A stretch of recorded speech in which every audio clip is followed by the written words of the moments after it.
So I started liking photography in, I think it was probably high school or even as early as middle school, I'm not sure. History of photography is a class where we'll go through the creation of photography, the invention of photography, and move through the technology portion of it. The history of photography, I think, is one of the biggest things I've learned. I didn't know anything about that before coming here. A cohort class is where the entire population of the class are deaf students, deaf and hard of hearing students, and most of whom use sign language. I like taking most of the deaf classes, not just only because I have the resources, I have the interpreters, I have everything, but because it's giving us more deep detail and explaining how the process looks like. Yes. Oh, it's easier to have the teamwork and communicating and with the instructor. Yeah, the teamwork and everyone being so helpful and not dismissive, of course. I think we're the only community college in the country that offers cohort classes to deaf students. Well, I really appreciate being here at Mount SAC because Mount SAC, the value of life for me with what they provide, all the resources for the deaf and hard of hearing, the access, all the different kinds of things for everyone. So taking the deaf program classes helps a lot. Like, since I've come here, this feels like a second home.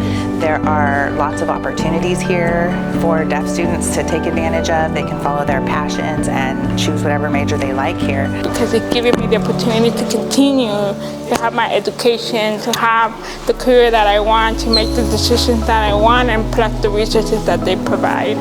Well, we have interpreters, we have note takers and captioners.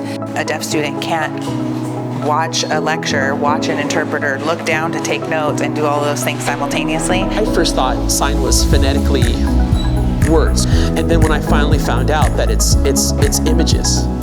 So when you want to spell out coffee, it's not C-O-F-F-E-E, it's actually one sign for coffee. And I wanted to showcase what we do in visual storytelling with a group of people that are already kind of storytellers. Not just storytelling, but also, based on what I'm doing with the process, taking the pictures and communicating with others, my friends in the group, and how we're adjusting the things that we're working with, communicating with each other is important too.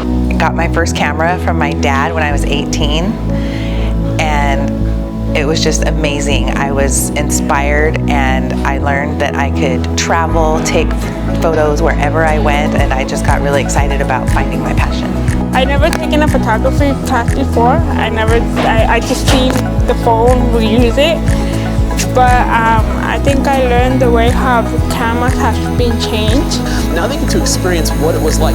They take themselves out of right now and they put themselves in history, and then it makes it more interesting. It really opened my mind to the historical aspect of photography. This class is really learning the technology and how it's still being used today. So really helpful in getting me to understand how time and technology has changed. But then we'll actually do the practical version of working with it, and come in and we'll take a small object and take a photo as it moves along, which creates the beginning stages of a video. So we'll be moving around objects that will make the editing of the video, which back in the days they didn't have the modern, like the new camera. So we were doing the old-fashioned way how the video was created. So this particular stop motion is based around Muybridge. Muybridge was the person that photographed the horse using multiple cameras and a long line. For here, on a California racetrack in 1872, sequence photography was born. And also was the beginning birth of video, right? So as soon as you put that timeline, you put it on a round kind of projector, spin it around, you look through a small hole and you see the horse, and the horse is kind of moving. It's fun to learn at the same time. You're learning new things that you've never seen before. And I have a new appreciation for how far photography has come.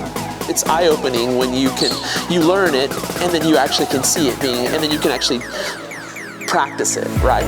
It's fascinating how things change it. What I've realized as a professor is when you're working with the deaf, if you're not looking, then they're missing.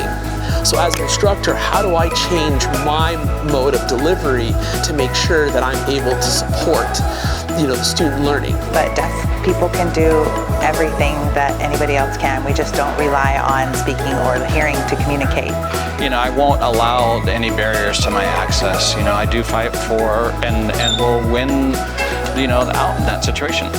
But I'm learning to be a better communicator through these kind of challenges.